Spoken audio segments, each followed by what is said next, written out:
সিরিয়ার রাজধানী দামেস্কের কাছে গণকবরে অন্তত ১ লাখ মরদেহের সন্ধান পাওয়ার দাবি করেছে যুক্তরাষ্ট্রভিত্তিক অ্যাডভোকেসি সংস্থা সিরিয়ান ইমার্জেন্সি টাস্ক ফোর্স।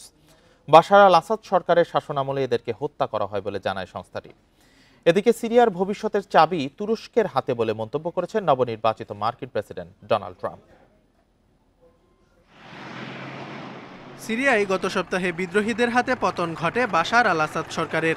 ২ যুগ ক্ষমতায় থাকা আসাদের বিরুদ্ধে নির্বিচারে হত্যাসহ রয়েছে নানা অভিযোগ।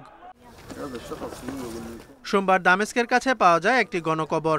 সেখানে অন্তত ১ লাখ মরদেহের সন্ধান পাওয়ার দাবি করে যুক্তরাষ্ট্রভিত্তিক অ্যাডভোকেসি সংস্থা Syrian emergency task force. Asad সরকারের শাসনামলে এসব মানুষকে হত্যা করা হয় বলে জানায় সংস্থাটি। কুতাইফা অঞ্চলে এরকম ৫টি গণকবর রয়েছে বলে জানান সিরিয়ান ইমার্জেন্সি টাস্ক ফোর্সের প্রধান মোয়াজ মোস্তফা। নিহতদের মধ্যে যুক্তরাষ্ট্র ও যুক্তরাজ্য সহ বিদেশি নাগরিকরাও রয়েছে বলে দাবি তার। মোস্তফার অভিযোগগুলো স্বাধীনভাবে যাচাই করতে পারেনি রয়টার্স। তবে ব্রিটিশ এই বার্তা সংস্থার প্রতিবেদনে বলা হয়, সিরিয়ায় ২০১১ সাল থেকে চলা গৃহযুদ্ধে লাখ লাখ মানুষকে হত্যা করেছে আসাদ সরকার।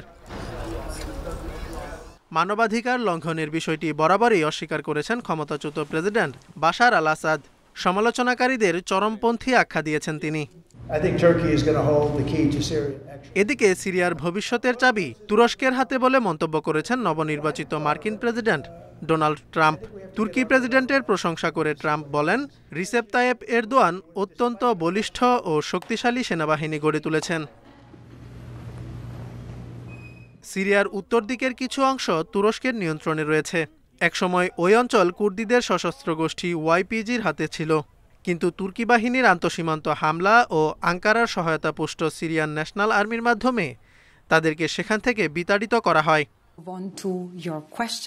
এদিকে সিরিয়ার নতুন নেতৃত্ব অন্তর্ভুক্তিমূলক সরকার গঠনে ইতিবাচক পদক্ষেপ নিলে দামেস্কের উপর নিষেধাজ্ঞা শিথিলে ইউরোপীয় ইউনিয়নের প্রস্তুত থাকা উচিত বলে মন্তব্য করেছেন ইইউর পররাষ্ট্র নীতি বিষয়ক প্রধান কাজা ক্যালাস।